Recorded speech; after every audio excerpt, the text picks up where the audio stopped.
ناظرین السلام علیکم. پروگرام سفر ہدایت رمضان اسپیشل میں آپ کے سامنے حاضر ہیں. میرے ساتھ حسب معمول تشریف رکھتے ہیں جناب ڈاکٹر خالد ظہیر صاحب. ڈاکٹر صاحب آپ کا شکریہ، آپ یہاں تشریف لائے.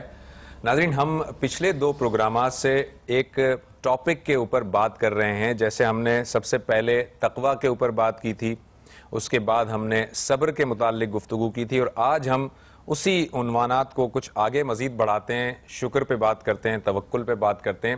ڈاکٹر صاحب میں آپ کی طرف آتا ہوں کہ شکر اور توکل کی اگر ہم بات کریں تو میں یہ جاننا چاہوں گا کہ ہم شکر کس کو کہتے ہیں؟ کیا چیز ہے جو شکر کہلاتی ہے؟ کیا اللہ تعالیٰ کی عبادت کر لینا یہ شکر ہی کا نعم البدل ہے، شکر ہی ہے، یا الگ سے عبادت کے علاوہ اس طرح سے کوئی شکریہ کے الفاظ ہیں یا کوئی ایسے آداب ہیں جو کہ اللہ تعالیٰ نے سکھائے ہوں؟ دیکھیے، شکر کی اصل حقیقت تو انسان کے دل میں وہ احساس ہوتا ہے کہ جو کسی بھی منعم، انعام، احسان کرنے والے کے احسان کے نتیجے میں انسان کے دل میں پیدا ہوتا ہے. یہ جذبہ انسان کے اندر بالکل فطری جذبہ ہے کہ میں کسی چیز کا محتاج تھا اور میری اس احتیاج کو، ضرورت کو کسی نے پورا کیا، جبکہ میں اس کا مستحق نہیں تھا، میں ڈیزرو نہیں کرتا تھا. تو اگر میری فطرت اپنی صحیح جگہ پر قائم ہے، پاک صاف ہے، اس میں کوئی خرابی نہیں آئی، تو لازماً میرے اندر یہ جذبہ اور احساس پیدا ہوگا. میں انسان کیا، حیوانات میں بھی پیدا ہوتا ہے. آپ نے اگر کسی ایسے جانور کو پانی پلایا ہو کہ جو پیاسا تھا، تو آپ دیکھیں گے کہ اس کے آنکھوں سے بھی، اس کے رد عمل سے بھی یہ چیز جھلکے گی کہ وہ آپ کا شکر گزار ہے.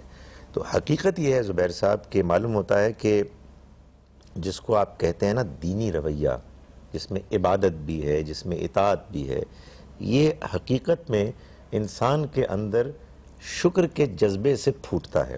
چنانچہ آپ یہ دیکھیے کہ اللہ کی کتاب میں جو پہلا کلمہ ہے وہ سورہ فاتحہ میں الحمدللہ رب العالمین ہے. تمام شکر اور تعریف اس اللہ کے لیے ہے کہ جو جہانوں کا پالنے والا ہے. یعنی اصل میں اس دنیا میں آیا ہوں نا، تو میں نے یہ محسوس کیا کہ ہم انسانوں نے اس دنیا میں ضرورت مند ہوں، میں محتاج ہوں. مجھے قدم قدم پر ضرورتیں ہیں، بہت سی اشیاء کی، بہت سی چیزوں کی، اور میری وہ ضرورتیں پوری ہو رہی ہیں. چنانچہ میں اپنے اندر اس بات کا احساس پاتا ہوں کہ مجھے اس ذات کا شکر ادا کرنا ہے جس نے غیر معمولی طریقے سے اس دنیا میں میرے لیے، میری ضرورتوں کو پورا کرنے کے لیے نعمتوں کا دسترخوان بچھا دیا ہے. تو دین، آپ نے پوچھا عبادت، یقیناً عبادت بھی اصل میں اسی جذبے کے اظہار کا نام ہے. تو ظاہر میں ہم جو کچھ کرتے ہیں، جو الفاظ بھی ہم بولتے ہیں، وہ اس جذبے سے اصل میں پھوٹنی چاہیے.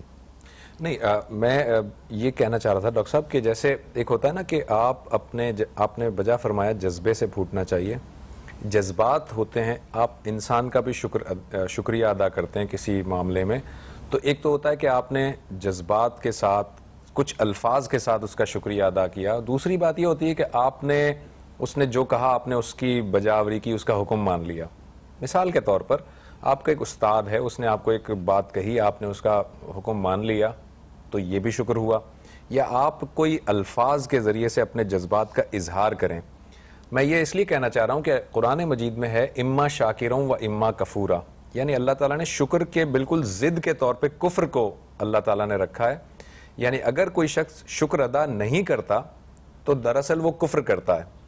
تو شکر ادا کرنے کے لیے کوئی ایسے الفاظ ہیں، یا میں اگر اپنی عبادات پوری کر رہا ہوں، اس طرح کے الفاظ ایڈیشنلی نہیں ہیں میرے پاس، تو کیا وہ کفر کے زمرے میں تو نہیں آ جائے گا؟ آپ میرا کوشچن سمجھ رہے ہیں؟ میں صرف اپنی عبادات ہی پوری کر رہا ہوں، جی، تو وہ کفر کے زمرے میں آ جائے گا؟ نہیں، دیکھیں بات یہ ہے کہ کفر کے زمرے میں تو اسی صورت میں آئے گا کہ جب آپ نے نعمتوں کو پانے کے باوجود وہ رویہ ہی اختیار نہیں کیا اور اپنے اندر اس بات کی کوئی انکلینیشن، رجحان ہی نہیں پایا کہ آپ شکر ادا کریں. آپ ظاہر ہے یہ فرما رہے ہیں کہ شکر کے ادا کرنے کے مختلف درجات ہیں. ایک یہ ہے کہ آدمی اس بیئر منیمم لیول پر شکر ادا کرے کہ جس میں اس کو اللہ کا دین ملا اور اس نے اس کو جیسے کہ اس کی فارمیلٹیز ہیں اس کے مطابق پورا کرنے کی کوشش کی. ظاہر ہے یہ بھی انسان اسی لیے کرتا ہے نا کہ اس نے اللہ تعالیٰ کی نعمتوں کو پایا اور ان کو پانے کے بعد اس نے یہ چاہا کہ میں اس کا شکر ادا کروں. لیکن جتنا انسان اپنی فطرت میں پاک صاف اور بلند ہے اتنا ہی وہ زیادہ شکر گزار ہوگا اور اتنا ہی زیادہ اس کے اظہار میں وہ آگے بڑھے گا اور وہ نماز بھی پڑھے گا. نماز کے الفاظ میں بھی میں نے گزارش کی کہ شکر کے بڑے مواقع ہیں اور اس کے علاوہ بھی اپنے دل سے اپنی زبان سے اس کا اظہار کرتا رہے گا. اسی سے ایک اور ملتی جلتی چیز ہے کہ جو عبادت ہے ہمارا اللہ تعالیٰ کی اس دنیا میں رہتے ہوئے اپنی عاجزی اور انکساری کا اظہار کرنا. اصل میں آپ اگر دیکھیے تو ہم چونکہ اللہ کے بندے ہیں اور ناچیز بندے ہیں، ہم محسوس کرتے ہیں کہ وہ اصل میں ہے کہ جو اس دنیا کو بنانے اور چلانے والا ہے. تو ایک جانب ہم اس کے آگے اپنے آپ کو پست کمزور محسوس کرتے ہیں اور دوسری جانب یہ بھی محسوس کرتے ہیں کہ ہم کسی ایسی ہستی کے آگے پست نہیں ہیں کہ جو بہت خوفناک ہے، جو ہر وقت ہمیں ڈراتی رہتی ہے، بلکہ یہ وہ ہے کہ جو ہماری ضرورتیں پوری کرتی ہے، ہم پر احسانات کرتی ہے. تو ہم اپنی پستی کے احساس اور اس نعمتوں کے ہجوم میں کہ جو ہم پر نچھاور ہو رہی ہیں شکر کے جذبات کے ساتھ اس کے آگے جھکتے ہیں. اچھا، کل ڈاکٹر صاحب ہم نے صبر پہ گفتگو کی تھی. یہ کہا جاتا ہے کہ انسان جو ہے، بلکہ شاید یہ حدیث بھی ہے، مجھے پوری طرح الفاظ تو یاد نہیں ہے، لیکن نبی صلی اللہ علیہ وسلم نے فرمایا کہ مسلمان جو ہے اس کے لیے خیر ہی خیر ہے. جب اس پر مصیبت آتی ہے تو وہ صبر کرتا ہے اور جب اس کے ساتھ کوئی آسودگی کا معاملہ ہوتا ہے، کوئی خوشحالی والا معاملہ ہوتا ہے تو وہ شکر ادا کرتا ہے. لہٰذا دونوں صورتوں میں خیر ہی خیر ہے. تو یعنی اس سے جو پتہ چل رہا ہے، نتیجہ جو مل رہا ہے وہ یہ کہ جب آپ کے اوپر مصیبت آتی ہے تو اس وقت شکر کے الفاظ نہیں ہیں بلکہ صبر کے ساتھ آپ کو وہ جو ہم نے کہا تھا انا للہ و انا الیہ راجعون. اور جب آپ کے سامنے خوشی آتی ہے تو مسلمان کا کریکٹر یہ ہونا چاہیے کہ وہ پھولے سے نہ سمائے بلکہ یہ کہ وہ اللہ تعالیٰ کا شکر ادا کرے. یہی ہے دونوں چیزیں. یقیناً یعنی قرآن مجید سے یہ معلوم ہوتا ہے اور ظاہر ہے کہ نبی صلی اللہ علیہ وسلم کے ارشادات اسی کی وضاحت ہیں کہ ایک صحیح دیندارانہ رویہ، یا یوں کہیے کہ ایک صحیح انسانی رویہ، اچھا انسان ہوگا تو وہ دیندار بھی بنے گا. وہ انسان سے تقاضا کرتا ہے کہ وہ ان دو میں سے کسی ایک کیفیت میں ہمیشہ رہے. اگر اس پر اللہ کی طرف سے کوئی ایسی آزمائش آئے کہ جس میں اسے کوئی مشکل، تکلیف، پریشانی آ رہی ہے تو وہ صبر کرے، اپنے موقف پر ڈٹا رہے اور وہ اس بات کو محسوس کرے کہ یہ اللہ کی طرف سے ایک امتحان ہے. اور اگر اس پر اللہ کی طرف سے نعمتیں آ رہی ہیں اور وہ انعامات میں اپنے آپ کو گھرا ہوا محسوس کرتا ہے تو وہ شکر گزار ہو. ان دونوں میں سے کوئی ایک امتحان لازماً آپ پر ہر وقت لاحق ہوتا ہے.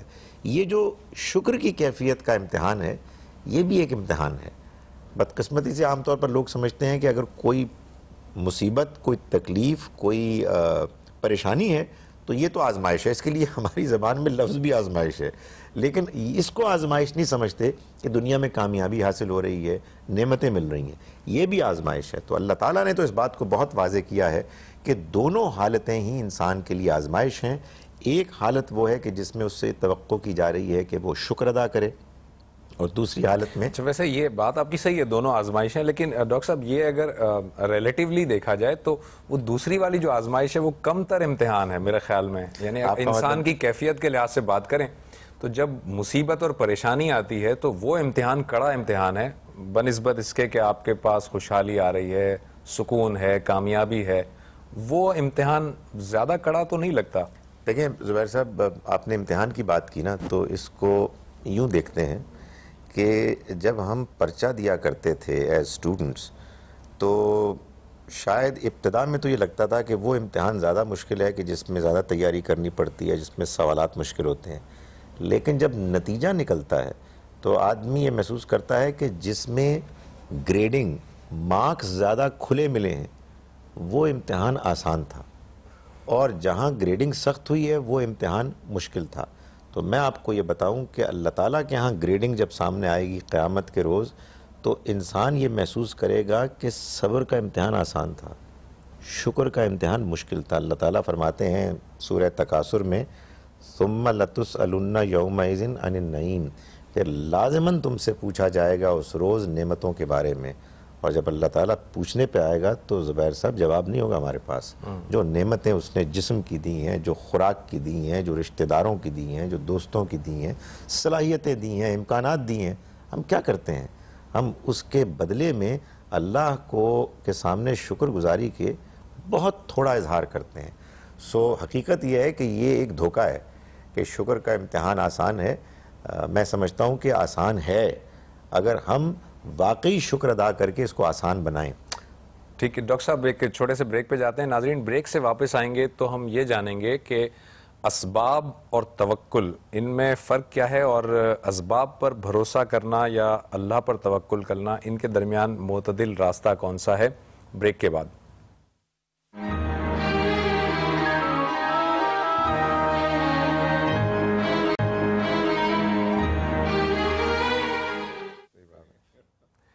ویلکم بیک ناظرین. ہم بریک پہ جانے سے پہلے بات کر رہے تھے شکر سے متعلق, اور میں ڈاکٹر صاحب سے یہ پوچھ رہا تھا کہ جو کڑا امتحان ہے وہ شکر کی کیفیت میں ہے یا صبر کی کیفیت میں ہے. ڈاکٹر صاحب یہ کہہ رہے تھے کہ شکر کی کیفیت جو ہے وہ زیادہ کڑا امتحان ہے, کیونکہ اللہ تعالیٰ ہر نعمت کا حساب لے گا, اس کے بارے میں پوچھا جائے گا. ڈاکٹر صاحب ایک اور ہم اس طرف آتے ہیں, توکل کی طرف. یہاں پر یہ ہے کہ جب ہمیں کہا گیا ہے کہ یہ دارالاسباب ہے, مادی دنیا ہے, ظاہر وسائل اور اسباب کے تحت ہی ہم کام کریں گے, تو اسباب مہیا کرنا, اسباب فراہم کرنا کسی بھی کام کے حصول کے لیے, کسی بھی رزلٹ کے لیے, وہ تو ضروری ہے. اب اسباب پہ بھروسہ کیا جائے یا توکل اللہ پر کیا جائے بغیر اسباب کے, یہ والی چیز ایسی ہے کہ یہ ایکویشن بیلنس نہیں ہو پاتی ہے. بعض اوقات اس ایکویشن کو بیلنس کرنے کی ضرورت ہے. یہ دونوں چیزیں جو ہیں دو ایکسٹریمز ہیں, یہ ایکویشن بیلنس کیسے ہوگی, کس طرح سے رویہ ہونا چاہیے, توکل کیا چیز ہے؟ اب توکل کے بارے میں تو یہ بات بالکل واضح ہوتی ہے کہ یہ دنیا اصل میں اسباب کی دنیا ہے, لیکن یہ اسباب کی دنیا ایسے نہیں ہے کہ ہم نے اسباب فراہم کر دیے تو معاملات آپ سے آپ ہو جائیں گے. ہم اسباب فراہم کرتے ہیں اور لازماً پھر اللہ تعالیٰ کی عنایت اور مدد شامل ہوتی ہے. بعض خوش قسمت لوگ ہیں کہ جو اس کی مدد کو دیکھ لیتے ہیں, اور بعض بدنصیب لوگ ہیں کہ جو سمجھتے ہیں کہ ان کے کرنے پر سب کچھ ہو رہا ہے. تو اصل میں بندہ مومن تو وہ متوازن شخصیت رکھنے والا انسان ہے کہ جو اللہ کے دیے ہوئے اسباب اور وسائل کو اختیار بھی کرتا ہے, اور ساتھ ہی ساتھ یہ اطمینان اور یقین بھی رکھتا ہے کہ معاملے کو اپنے انجام تک پہنچانے, کام کو پورا کرنے والا اللہ ہے.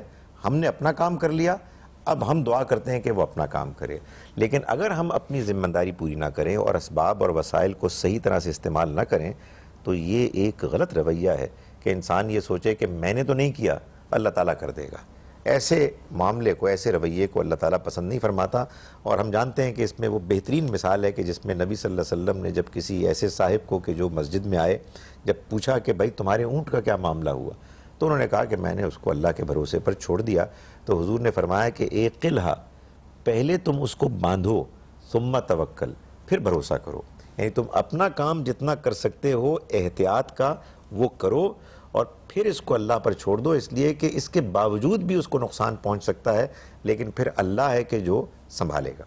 اچھا ڈاکٹر صاحب, یہ توکل کی جو بات ہم کرتے ہیں تو یہ بات تو ٹھیک ہے کہ آپ یعنی پہلے اپنے جتنے بھی آپ کے اختیار میں اسباب ہیں وہ مہیا کریں, اسباب کے بعد اللہ تعالیٰ سے دعا کریں, اور اس کے بعد نتیجہ پھر اللہ تعالیٰ پر چھوڑ دیں. یہ ہے توکل. بالکل یہی توکل ہے, اور اس میں بھی ظاہر ہے کہ اپنی طرف کے جتنے بھی احتیاطی تدابیر اور امکانات ہیں ان کو پورا کرنا, اپنی سوچ اور پلاننگ میں بھی اور اسباب کے مہیا کرنے میں بھی. جب ہم یہ کر لیتے ہیں تو یہاں پر رک نہیں جاتے, بلکہ ہم چونکہ جانتے ہیں کہ اس دنیا کو اصلاً اللہ چلا رہا ہے, تو ہم یہ کہتے ہیں کہ خدایا تو نے ہم کو اس دنیا میں اسباب دیے تھے, وہ بھی ہم نے پورے کر لیے, اور اب ہم یہ چاہتے ہیں کہ ان اسباب کے پورا ہو جانے کے بعد اب تو ہمارے اس مقصد کو پورا کر دے جس کے لیے ہم یہ کام کر رہے ہیں. تو یہ اصل میں توکل اختیار کرنے کا صحیح طریقہ ہے. اچھا, جب ہم بات کرتے ہیں توکل کی اور ہم یہ کہتے ہیں کہ اللہ تعالیٰ نے ظاہر ہے کہ جو ہمیں اسباب دیا ہم نے اسے پورا کر دیا, اس کے بعد اللہ پر بھروسہ کر لیا, ایک لفظ استعمال کرتے ہیں اللہ کی رضا. جب بھی ہمارے ساتھ کوئی معاملہ پیش آتا ہے, بالخصوص کوئی آزمائش آتی ہے, کوئی تکلیف یا مصیبت آتی ہے, تو ہم کہتے ہیں یہ اللہ کی رضا ہے. اکثر یہ بولا جاتا ہے. اللہ کی رضا اگر ہم یہ کہتے ہیں کہ یہ اللہ کی رضا اور اللہ کی رضامندی سے یہ ہوا ہے, تو جس طرح ہم ڈیفائن کرتے ہیں کہ تقدیر جو ہے وہ اللہ تعالیٰ کے علم کا نام ہے, جو کچھ بھی اللہ تعالیٰ نے اس میں لکھا ہے وہ اپنے علم کی بنیاد پر موجود ہے. جب علم کی بنیاد پر تقدیر ہے تو پھر جو مشکلات آتی ہیں وہ اللہ کی رضا کیسے ہوا؟ وہ تو اللہ تعالیٰ نے ایک علم کی بنیاد پر تقدیر میں لکھا ہوا تھا, اور وہ ہمارے ہی اختیار سے جو کچھ بھی ہو رہا ہے وہ ہم اپنے اختیار کو استعمال کر کے جو بھی معاملات کر رہے ہیں وہ ہمارے اختیار کی وجہ سے اس کا رزلٹ ایسا آ رہا ہے. اللہ کی رضا یا تقدیر یہ کچھ گڈمٹ سا ہو رہا ہے. دیکھیں بات یہ ہے کہ اگر فرض کیجئے کہ ہم نے اپنے اختیار میں جو کچھ معاملات تھے وہ تو کیے نالائقی سے, اور ہم نے ان کو صحیح طرح سے استعمال نہیں کیا. جب موقع تھا اس وقت سستی دکھائی, تدبیر نہیں کی, اور معاملہ بگڑ گیا.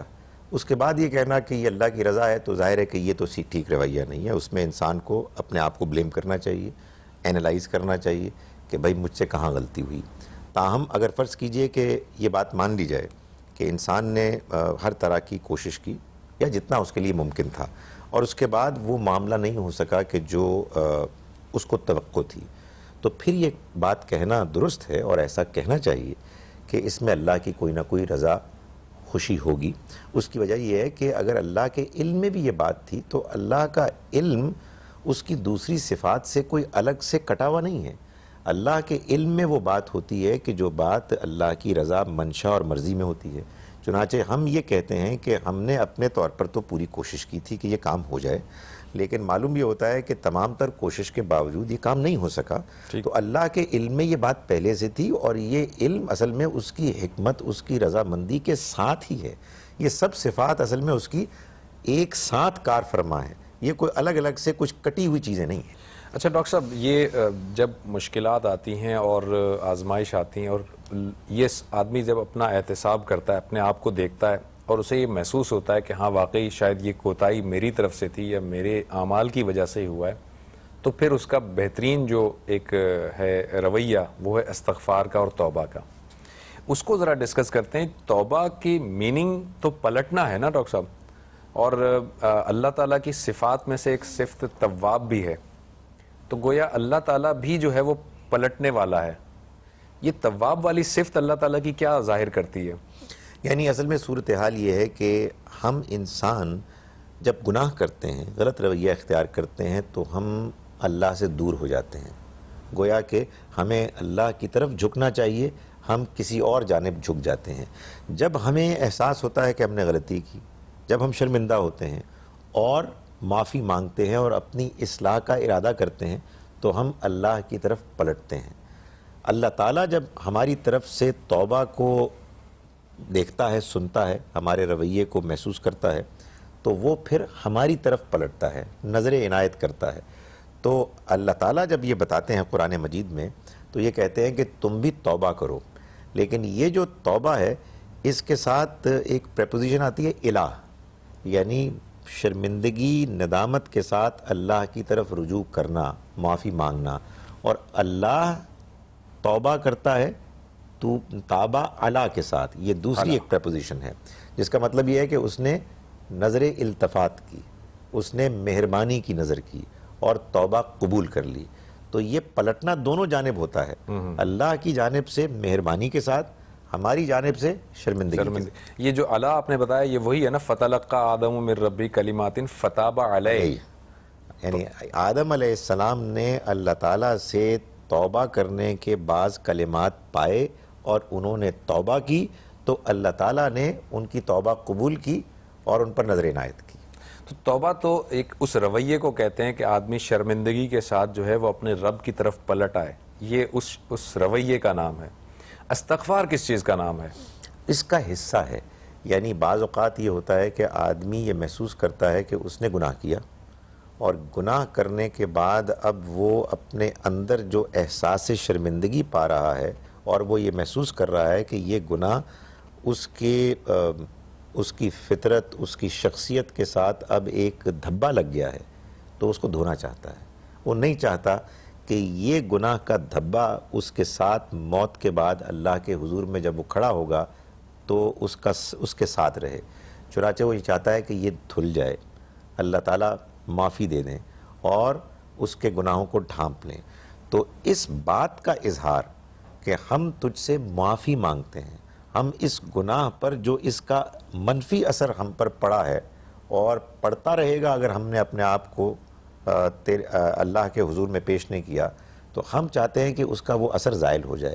تو گویا کہ توبہ کا یہ ایک پہلو ہے, یعنی پوری توبہ جب ہوگی تو اس میں آدمی معافی مانگے گا اور اللہ تعالیٰ کے حضور میں اپنے اس عزم کا, خواہش کا اظہار کرے گا کہ مجھ سے جو غلطی ہو گئی اس پر تو میں نے معافی مانگی, اب میں آئندہ اپنی اصلاح کروں گا اور آئندہ اپنے رویے کو ٹھیک رکھوں گا.